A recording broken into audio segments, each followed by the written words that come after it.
আচ্ছা, আমরা গত ক্লাসে আপনার হচ্ছে পার্টস অফ স্পিচটা শিখেছিলাম, মানে গত দুইটা ক্লাসে পার্টস অফ স্পিচ যেটা হচ্ছে ইংলিশে ছিল আটটা, ইংলিশের আটটাকে আমরা অ্যারাবিকে হচ্ছে মানে তিনটা নামে জানি, নাউন, ভার্ব আর হচ্ছে পার্টিকেল। এটা আমরা দেখেছিলাম, এটা রিপিট করছি না।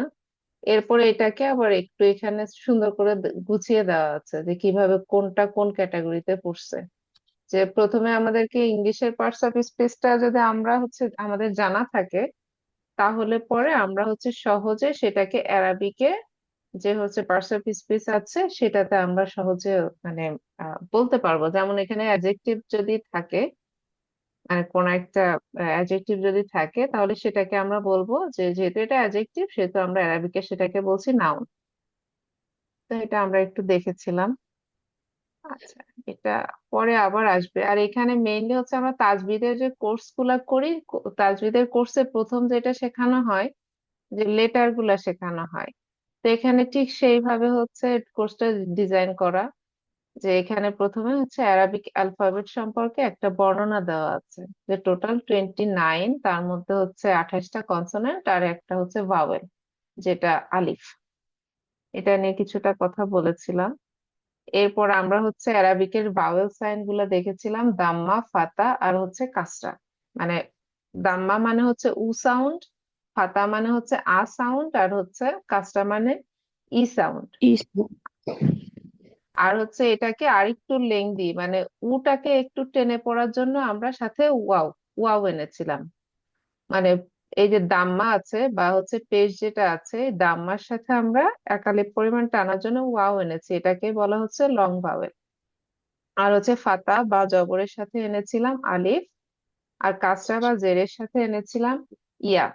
মানে এটা একটু বলে নেওয়ার উদ্দেশ্য হচ্ছে পরে তো এগুলো আলোচনা আসবে, যেন একটু রিকল করতে সহজ হয়। আর একটা আছে হচ্ছে সুকুন, যেটা হচ্ছে আমরা বাংলাতে হলন্ত বা হসন্ত দিয়ে চিনি চিনি যে এখানে হচ্ছে সুকুন, যেটা অ্যারাবিকে, যেটার উপরে যে জবর পেশ কিছুই থাকে না, এরকম একটা গোল সাইন থাকবে। আচ্ছা, আমরা হচ্ছে মেইনলি দেখেছিলাম হচ্ছে ডেফিনাইট আর হচ্ছে ইনডেফিনাইট। মানে আমরা ইংলিশের যে নিয়মই জানি, অ্যারাবিকে হচ্ছে সহজ। অ্যারাবিকে হচ্ছে মানে শুধুমাত্র যেটা প্রপার নাউন বাদে, প্রপার নাউন বাদে যে কোনো নাউনের শুরুতে আলিফ লাম যোগ করে আর হচ্ছে লাস্টের তানভিনটা উঠিয়ে দিয়ে সেটা এক জবর এক জের অথবা এক পেশ করে দিলে পরে সেটা হচ্ছে ডেফিনাইট হয়ে যায়। একটু ব্যাক করলাম কারণ এটা আজকে আলোচনায় আছে। যে এখানে হচ্ছে উন, উন, উন, আন, ইন, উন আন ইন বা তানভিন যুক্ত হচ্ছে, মানে লাস্টের যে লেটার থাকবে নাউনের, মানে প্রপার নাউন বাদে যে কোনো নাউনের লাস্টের যে লেটার, এখানে বা লেটার লাস্টে আর এখানে হচ্ছে ইয়া লেটার হচ্ছে লাস্ট লেটার। এখানে কিতাবুনের লাস্ট লেটার বা, এর উপরে তানভিন আছে, তার মানে কি এটা হচ্ছে ইনডেফিনাইট। আর হচ্ছে কুরসি ইউন আছে, তো এখানে লাস্টের লেটার কি ইয়া, ইয়ার উপর কি আছে, তানভিন আছে, তার মানে এটা হচ্ছে ইনডেফিনাইট। মানে অর্থ করতে গেলে এ অথবা অ্যান যোগ করতে হবে নাউনের সাথে। আর এটাকে যখন আমি কি করতে চাচ্ছি, ডেফিনাইট করতে চাচ্ছি, ডেফিনাইট করতে গেলে আমার এই যে যেহেতু ইনডেফিনাইটের সিম্বল হচ্ছে কি তানভিন, দুই জায়গায় সেটাকে কিসের উঠিয়ে কি? দিয়ে আমার হচ্ছে সিঙ্গেল করতে হবে। আর হচ্ছে সিঙ্গেল করার সাথে সাথে আরেকটা কাজ করতে হবে, শুরুতে আলিফ লাম নিয়ে আসতে হবে। এটাই ছিল আমাদের হচ্ছে মানে রুলস। আচ্ছা, এটাকে আমরা হচ্ছে এরপরে আরেকটা জিনিস আমরা দেখেছিলাম যে হাজা, হাজা আর হচ্ছে জালিকা, এই দুইটা হচ্ছে ডেমনস্ট্রেটিভ প্রোনাউন। হাজা মানে হচ্ছে দিস, আর হচ্ছে জালিকা মানে দ্যাট। মানে ইংলিশের যে নিয়মটা আমরা জানি, দিস আর দ্যাট এর যে ব্যবহার, কাছের জিনিসকে নির্দেশ করতে দিস, দূরের জিনিসকে নির্দেশ করতে দ্যাট, সেটাকে আরবিকে হচ্ছে দিসকে বলা হচ্ছে হাজা, দ্যাট কে বলা হচ্ছে জালিকা। মানে এইটুকু হচ্ছে ইংলিশের সাথে ম্যাচ করে দেখলে সহজ হবে। শুধু মনে রাখতে হবে যে হাজা মানে হচ্ছে দিস আর জালিকা মানে হচ্ছে দ্যাট। আচ্ছা, এখানে হচ্ছে কোয়েশ্চেন মেক করা আছে, এটা আমরা আজকে শিখতে চেয়েছিলাম। তো এটা শেখার আগে আমরা শুরুতে হচ্ছে যদি অ্যাসার্টিভ সেন্টেন্স সম্পর্কে আইডিয়া না আসে, তাহলে আমরা ইন্টারোগেটিভ সেন্টেন্স সম্পর্কে আইডিয়া নিতে গেলে একটু ঝামেলা হয়ে যাবে। তো এই জন্য আমার মনে হয়েছে যে আমরা পরের যে হচ্ছে নিয়মগুলো আছে ওগুলো একটু দেখে নেই, দেখে নেওয়ার পরে সিম্পল একটা সেন্টেন্স, সেটা অ্যাসার্টিভ সেন্টেন্সই আমরা দেখবো, দেখার পরে আমরা হচ্ছে ইন্টারোগেটিভে আবার ব্যাক করব। আচ্ছা, আমি শুরুতেই বলেছিলাম একটা কথা, যে এই কোর্সটা এমন ভাবে ডিজাইন করা যেখানে আসলে একেবারে বেসিক, মানে একেবারে হচ্ছে লেটারের ইন্ট্রোডাকশন, মানে অ্যারাবিকের যে বর্ণমালা গুলো আছে সে বর্ণমালা, তারপর হচ্ছে জের জবর পেশ বা হচ্ছে যে ভাওয়েল সাইন বা হারকাত আছে ওগুলা, মানে প্রথমে হচ্ছে অ্যারাবিক লেটার সম্পর্কে মানে বলা হয়েছে, যেমন এই যে 29টা লেটার, আলিফ বা তা সা এইভাবে 29টার মধ্যে একটাকে বলে বলা হয়েছে ভাওয়েল, আর বাকি সবগুলো হচ্ছে কনসোনেন্ট। তো প্রথমে এটা হচ্ছে কোর্সটা এইভাবে ডিজাইন করেছে যেখানে শুরুতে অ্যারাবিক অ্যালফাবেট সম্পর্কে ধারণা দিয়েছে।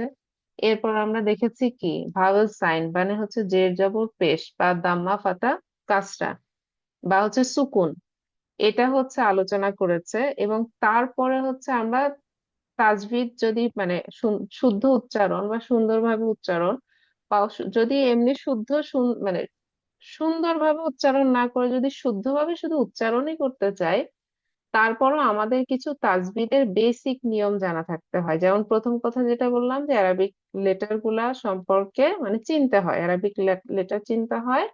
সেকেন্ড হচ্ছে কি, যেমন হচ্ছে জের জবর পেশ সেগুলোর উচ্চারণ কেমন হবে, বা সুকুন যেটা আছে সেটার উচ্চারণটা কিভাবে হয়, মানে সেটা হচ্ছে আপনার জের জবর পেশ যোগ করলে সেটার উচ্চারণটা কেমন হবে সেটা শেখানো হয়। এর পাশাপাশি তাজভিদের আরেকটা নিয়ম আছে, সেটা হচ্ছে এখানে হচ্ছে সোলার ভার্সেস লুনার লেটার্স। মানে এটা আমরা সবাই জানি, আমরা যারা আরবি পড়তে পারি তারা মোটামুটি সবাই জানি। তো তারপরও হচ্ছে সেই জানাটাকে একটু রিভাইজ করা, বা হচ্ছে যারা জানি না তারা একটু জেনে নেওয়া। তো সেই পারপাসে এইটাকে আমি মানে ফার্স্টে চুজ করেছি। তো এখানে একটা আছে সোলার ভার্সেস লুনার লেটার্স। তো এটার অর্থ হচ্ছে আমরা যখন হচ্ছে আলিফ লাম দিয়ে যখন হচ্ছে কোন একটা মানে নাউনকে, মানে প্রপার নাউন বাদে যে কোনো নাউন, সেটাকে আমরা যখন আলিফ লাম যোগ করে হচ্ছে ডেফিনাইট করছি, তো ডেফিনাইট করার ক্ষেত্রে এই আলিফের পরে যে লাম আছে এই লামটা কিছু কিছু ক্ষেত্রে উচ্চারণ করতে হয় আর কিছু কিছু ক্ষেত্রে উচ্চারণ করা যায় না। যেমন এখানে হচ্ছে আমরা নর্মালি কি জানি, এখানে হচ্ছে আশ-শামসু, এই যে লামের উচ্চারণ কিন্তু করছি না, সরাসরি আলিফের সাথে শিনকে ধরে নিচ্ছি, শিনের উপরে একটা সাদ্দা আছে, তাসদিদ আছে। মানে তাজদিদ বা সাদ্দা, আরবিকে বলা হয় সাদ্দা। তো এখানে হচ্ছে তাজদিদ বা হচ্ছে সাদ্দা আছে এবং তার উপরে কিন্তু একটা ফাতা, মানে জবর আছে। তো কিন্তু এখানে কিন্তু আমরা কি করছি না, এই যে শব্দটা এখানে আলিফ লাম যোগ করেছি কিন্তু লামের উচ্চারণ কিন্তু আমরা কখনোই করব না।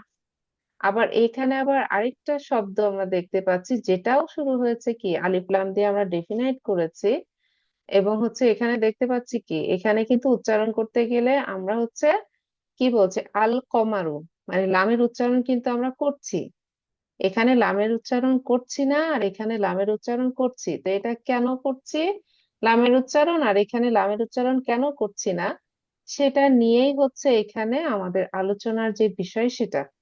তো এখানে কিছু লেটার আছে যেগুলাকে বলা হচ্ছে, মানে অ্যারাবিকের কিছু লেটার বা কিছু অ্যালফাবেট আছে যেগুলাকে বলা হচ্ছে সোলার সোলার লেটার, আর কিছু লেটার আছে লুনার লেটার।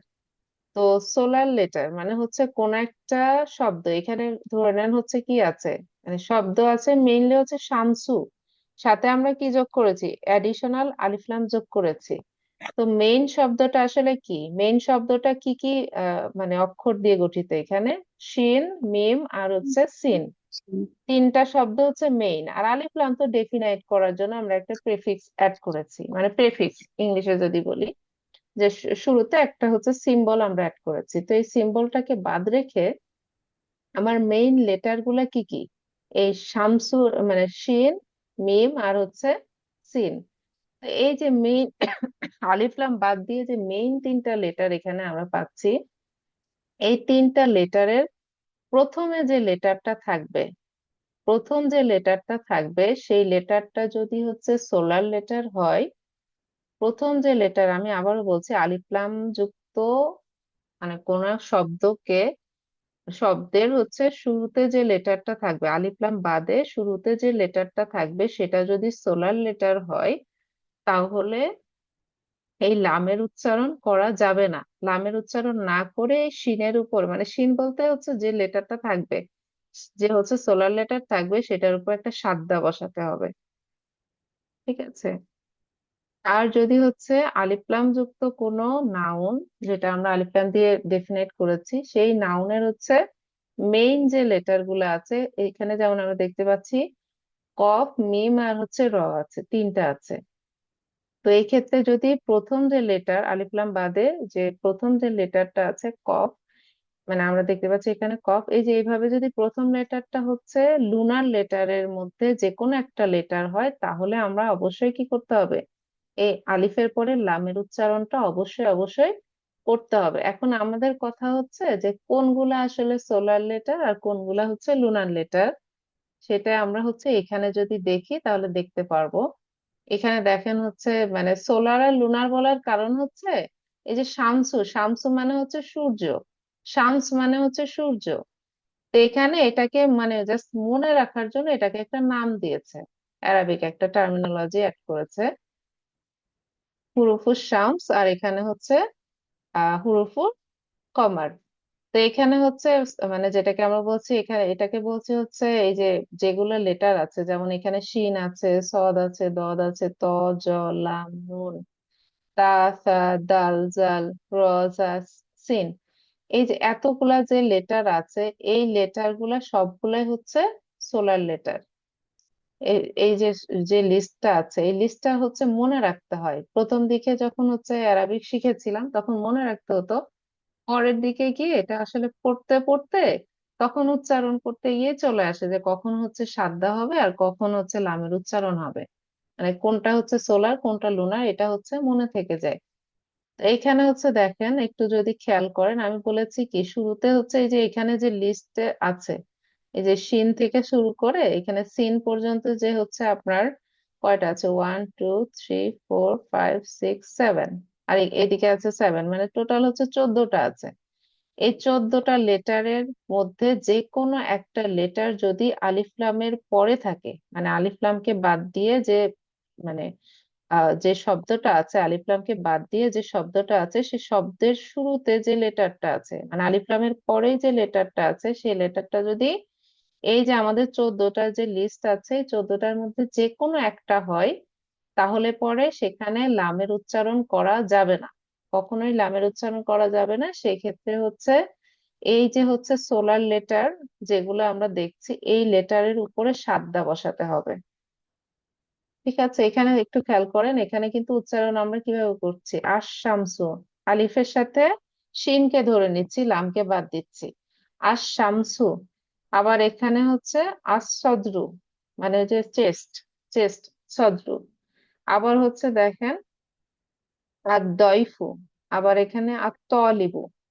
এখানে কিন্তু আমরা কোনোভাবেই কোনোটার ক্ষেত্রে কিন্তু লামের উচ্চারণ করছি না।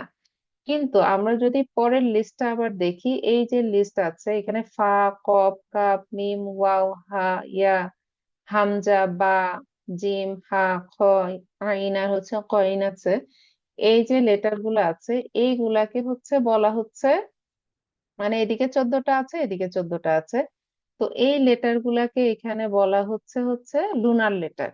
তো এইখানে হচ্ছে আপনার আলিফ লাম এর পরে যদি এই লুনার লেটারের যে কোনো একটা লেটার থাকে, তাহলে এখানে অবশ্যই লামের উচ্চারণ করতে হবে। যেমন এখানে হচ্ছে আমরা দেখতে পাচ্ছি যে পরেরটা আল কমারু, আল কালবু, আল মাউ, আল ওয়ালাদু, এখানে কিন্তু আমরা লামের উচ্চারণ করছি। আর এখানে যেহেতু লামের উচ্চারণ করছি, সেহেতু কিন্তু এখানে আমরা কি করছি না, প্রথম যে আলিফ লামের পরে যে লেটারটা আছে সেটার উপর কিন্তু আমরা সাদ্দা বসাচ্ছি না। তো এটা আমার মনে হয় সবারই জানা আছে, কিন্তু তারপরে একটু জেনে নেওয়া আর কি, পড়ার সুবিধার জন্য। আচ্ছা, আমার মনে হয় একটু পরেরটাতে কি আমরা যেতে পারি কিনা,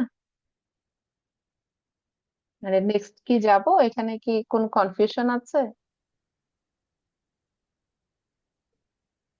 ম্যাম, এই লুনার সিস্টেম গুলোতে যদি সাদা নাও দেওয়া থাকে, তাও আমরা মানে ওটা মানে উচ্চারণ করব না, না? এটা একটু আরেকবার। আচ্ছা ঠিক আছে, আমি আরেকবার একটু বলছি। এখানে মেইনলি বলা হচ্ছে কি, যে এই যে আমরা যে শব্দটা, এই যে আলিফ লামটাকে মনে করেন হচ্ছে বাদ দেন, ঠিক আছে, আলিফ লামটাকে একটু ফিঙ্গার দিয়ে একটু ঢেকে ফেলেন, এটাকে বাদ রেখে বাকি যে শব্দগুলো শব্দটা আছে না, এখানে কি আছে? শিন আছে, মিম আছে, আর হচ্ছে সিন আছে। সিন। তিনটা হচ্ছে তিনটা লেটারের সমন্বয়ে একটা শব্দ আছে, এবং যেটাকে কি করা হয়েছে, আলিফ লাম দিয়ে ডেফিনাইট করা হয়েছে। তো আমরা দেখতে চাচ্ছি এখানে লামের উচ্চারণ করব কি করব না। ঠিক আছে, এই লামের উচ্চারণ করব কি করব না সেটার জন্য আমাদের চিন্তা করতে হবে যে এখানে আমার যে প্রথম যে মানে লেটারটা, আলিফ লামের পরে যে আমার প্রথম যে লেটারটা আছে সেটা কি লুনার লেটার না হচ্ছে সোলার লেটার। এটা যদি সোলার লেটার হয় তাহলে এর উপরে কি হবে, সাদ্দা হবে, আর লামের উচ্চারণ আমরা করতে পারবো না। কিন্তু এটা যদি হচ্ছে আমার এই যে আলিফ লাম বাদে যে শব্দটা আমার আছে, কফ আছে, মিম আছে, আর র, এই তিনটার সমন্বয়ে একটা শব্দ আছে না, কমারু। হ্যাঁ, আলিফ লামকে বাদ রাখেন। তো আলিফ লামের পরে দেখেন যে শব্দটা আমরা পাচ্ছি কফ মিম আর র, এটা দিয়ে কমারু পাচ্ছি না। তো এখানে হচ্ছে প্রথম কি আছে, আলিফ লামের পরে প্রথম লেটারটা আছে কিন্তু কফ। অফ। তাহলে পরে এই কফটা কি আসলে সোলার লেটারের লিস্টের মধ্যে আছে না লুনারের মধ্যে আছে? আমরা দেখতে পাচ্ছি লুনার। এই কফটা হচ্ছে লুনারের মধ্যে আছে। তার মানে কি, তাহলে কফের উপরে সাদ্দা হবে না, সাদ্দা না হয়ে যেভাবে আছে ওভাবেই হবে, আর লামের উচ্চারণ করতে হবে। মানে যেখানে আপনি লামের উচ্চারণ করছেন না সেটা হচ্ছে আমরা হচ্ছে সোলার লেটারের ক্ষেত্রে আমরা সাদ্দা বসাচ্ছি, আর যেখানে আমরা লামের উচ্চারণ করছি সেখানে আর সাদ্দা বসানোর দরকার নাই, ওটা জানো যেভাবে না। আছে ওভাবেই থাকবে। ঠিক আছে, এটা বলার জি। একটা উদ্দেশ্য আছে। এটা বলার উদ্দেশ্য হচ্ছে আপনাকে এটা একটু শেখানোর উদ্দেশ্যটাই হচ্ছে এটার, এই কোর্সটার একটা টার্গেট আছে, সেটা হচ্ছে যে অ্যারাবিক কোনো ভাওয়েল সাইন ছাড়া আপনি উচ্চারণ করতে পারবেন। মানে জের জবর পেশ কিছু দেওয়া নাই, তারপরও আপনি রিড আউট করতে পারবেন। অ্যারাবিক হচ্ছে রিড আউট করা সম্ভব, যেটা হচ্ছে অ্যারাব, যে হচ্ছে নিউজ পেপার গুলো আছে, যারা অ্যারাব নেটিভ তারা কিন্তু জের জবর পেশ ছাড়াই কিন্তু রিড আউট করতে পারে। ঠিক আছে, ওই সময় গিয়ে এটা কাজে লাগবে। মানে কিভাবে লাগবে সেটা হচ্ছে আমরা পরে গিয়ে দেখ। আচ্ছা, আমার মনে হয় এটা এখান থেকে স্কিপ করে যাই, যেহেতু হচ্ছে এটা তাজবিদের নিয়ম। এটা গ্রামারের ক্ষেত্রে খুব বেশি হেল্প হবে না, যেখানে হেল্প হতে পারে সেটা যে বলেই তো দিয়েছি, যে আহ মানে ভাওয়েল সাইন মানে জের জবর পেশ ছাড়া অ্যারাবিক রিড আউট করার সময় ওটা কাজে লাগবে। আচ্ছা, এরপরে হচ্ছে আমরা আরেকটা জিনিস দেখি, এই যে আমরা যে হচ্ছে নাউন দেখছি, আমরা যে নাউনটা নর্মালি দেখি, এই নাউনের মেইনলি হচ্ছে, এই নাউনের হচ্ছে আহ তিনটা হচ্ছে এন্ডিং হয়, তিনটা এন্ডিং হয়। একটা হচ্ছে মারফু, একটা হচ্ছে মানসুব, আর একটা হচ্ছে মাজরুর। মানে এটা, মানে আপনারা নতুন শুনছেন তো একটু অন্যরকম লাগবে। আমি যদি সহজ ভাষায় বলি, যে নাউন যেটা, মানে নাউন যেমন হচ্ছে যে কিতাবু। আচ্ছা, আমি একটু লিখে দেখাই।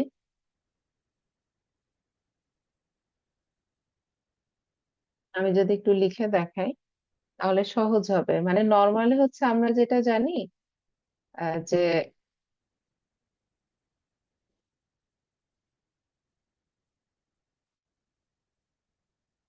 আচ্ছা, আমি যদি একটু লিখে এখানে দেখাই, যেমন হচ্ছে আমরা একটা নাউন জানি কি, বাইতু।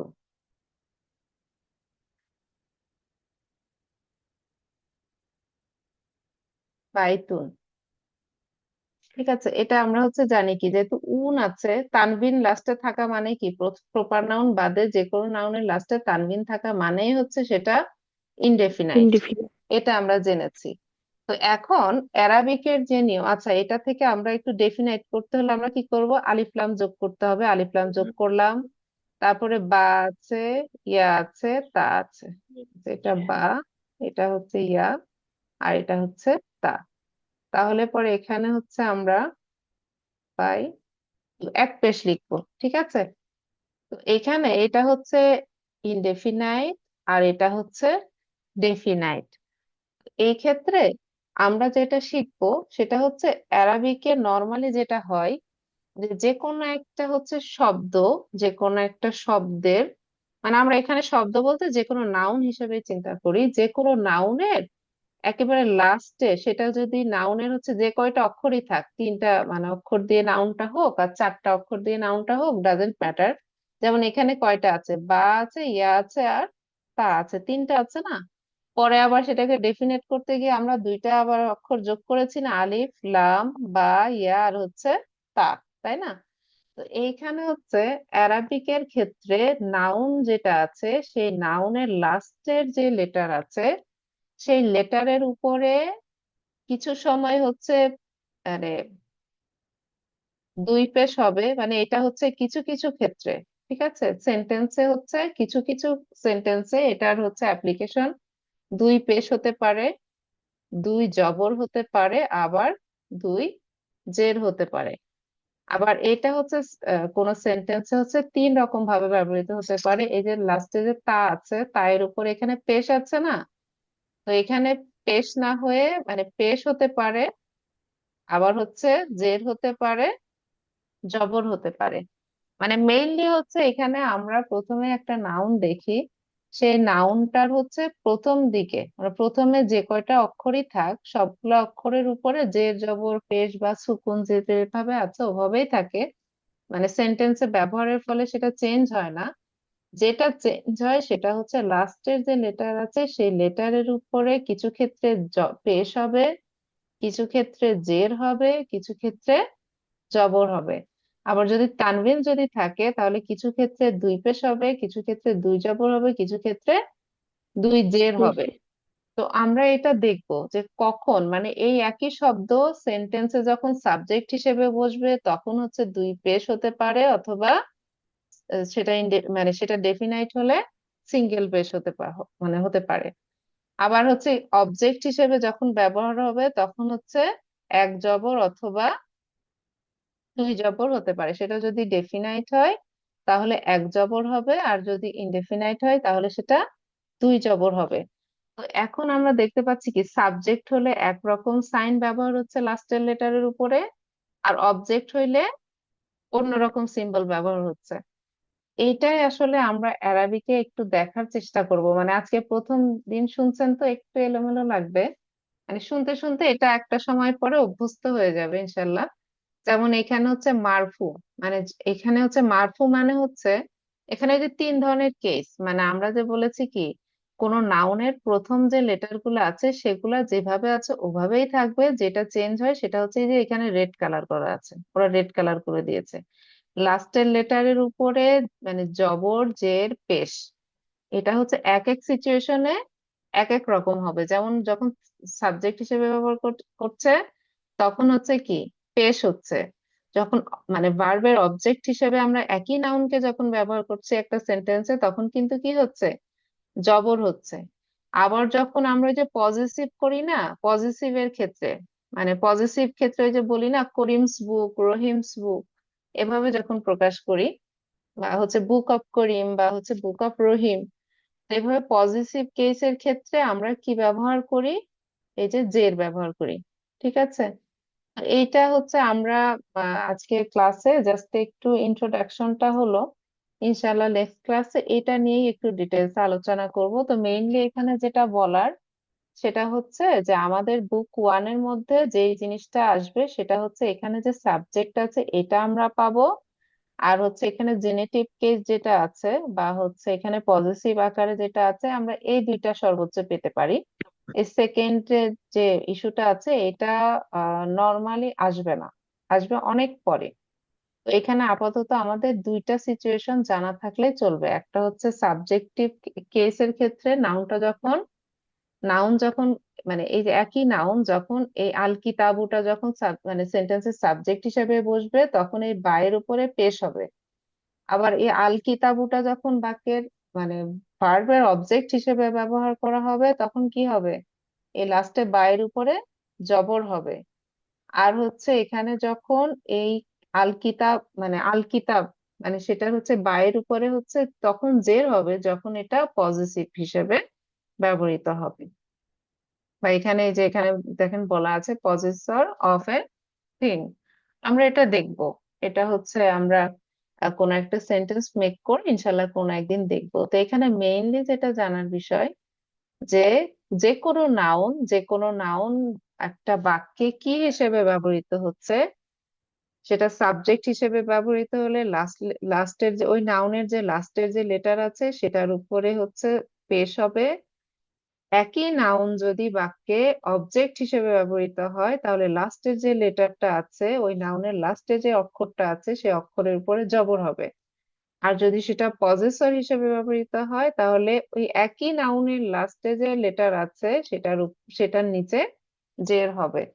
তো একই নাউন যখন সেন্টেন্সে এক একটা রোল প্লে করছে তখন এটার লাস্টের যে এন্ডিং আছে যে এন্ডিংটা চেঞ্জ হয়। কিছু ক্ষেত্রে এটা পেশ হবে, কিছু ক্ষেত্রে জবর হবে, কিছু ক্ষেত্রে জের হবে। আর শুরুতে যেটা আমরা পড়েছি এটা হচ্ছে সেম থাকে। যেমন এখানে কি পড়েছিলাম, কাবজের কি পড়েছিলাম না, কি কি আর হচ্ছে তা জবর তা, তালিফ জবর তা, কি তা, এই কি তা সব মানে উচ্চারণটা একই থাকবে। শুধুমাত্র কিছু ক্ষেত্রে বু হবে, কিছু ক্ষেত্রে বা হবে, আর কিছু ক্ষেত্রে বি হবে। এটাই আমার মনে হয় আজকে এতটুকুই থাক। আমরা নেক্সট ক্লাসে ইনশাল্লাহ এটা নিয়ে আরেকটু আলোচনা করব। তো নেক্সট ক্লাসে হচ্ছে আমরা যেটা নিয়ে মেইনলি দেখবো সেটা হচ্ছে একটা সিম্পল সেন্টেন্স, একটা নমিনাল সেন্টেন্স, সেটা সম্পর্কে আমরা একটু জানার চেষ্টা করব। আমরা যেমন ইংলিশে কোন প্রথম একটা যখন বাক্য শিখেছি, খুব ছোট একটা বাক্য দিয়ে আমাদেরকে শেখানো হয়েছে এবং সেই বাক্যটা প্রথমে লেখা হয়েছে, সেই বাক্যের কয়টা পার্টস আছে সেটা বোঝানো হয়েছে, কোন পার্টসটাকে আমরা কি নামে অ্যাড্রেস করছি সেটা আমরা দেখেছি। ঠিক অ্যারাবিকেও আমরা প্রথমে হচ্ছে অ্যাসার্টিভ সেন্টেন্স শুধুমাত্র এখানে দেখবো, যে অ্যাসার্টিভ সেন্টেন্সে যেটাকে আমরা এখানে বলছি হচ্ছে নমিনাল সেন্টেন্স, এটা আমরা প্রথমে দেখে নিব। দেখে নেওয়ার পরে আমরা হচ্ছে ইন্টারোগেটিভ সেন্টেন্সটা সম্পর্কে একটু আইডিয়া নেওয়ার চেষ্টা করব। ঠিক আছে, এখন বাসায় একটু প্রথমে দুইটা যে স্লাইড আছে, এই যে এটা এন্ডিং, এন্ডিং কিভাবে চেঞ্জ হয় এটা, আর হচ্ছে এর আগে যেটা আছে এই যে সোলার আর হচ্ছে লুনার, এই দুইটা একটু যদি বাসায় দেখেন একটু আইডিয়া নেন তাহলে একটু হেল্প হবে। আর যদি কোনো কোয়েরি থাকে, আমি এই কথাগুলো আজকে যতটুকু আলোচনা করেছি কালকে এটা আরেকটু ডিটেলসে আলোচনা করার পরে আমি নতুন টপিক শুরু করব ইনশাল্লাহ। আমাদের সময় প্রায় শেষের দিকে। কোনো কোয়েরি থাকলে আমাকে টেক্সট করে একটু জানাবেন যে এখানে কোয়েরি আছে বা এটা বুঝতে পারি নাই, তাহলে সেটা আমি সেইভাবে আমার মতো করে বুঝিয়ে দেন আমরা নতুন করে শুরু করবো ইনশাল্লাহ। মানে খুব বেশি শিখবো এমনটা না, কিন্তু যতটুকু শিখবো একটু ভালো মতো শিখবো।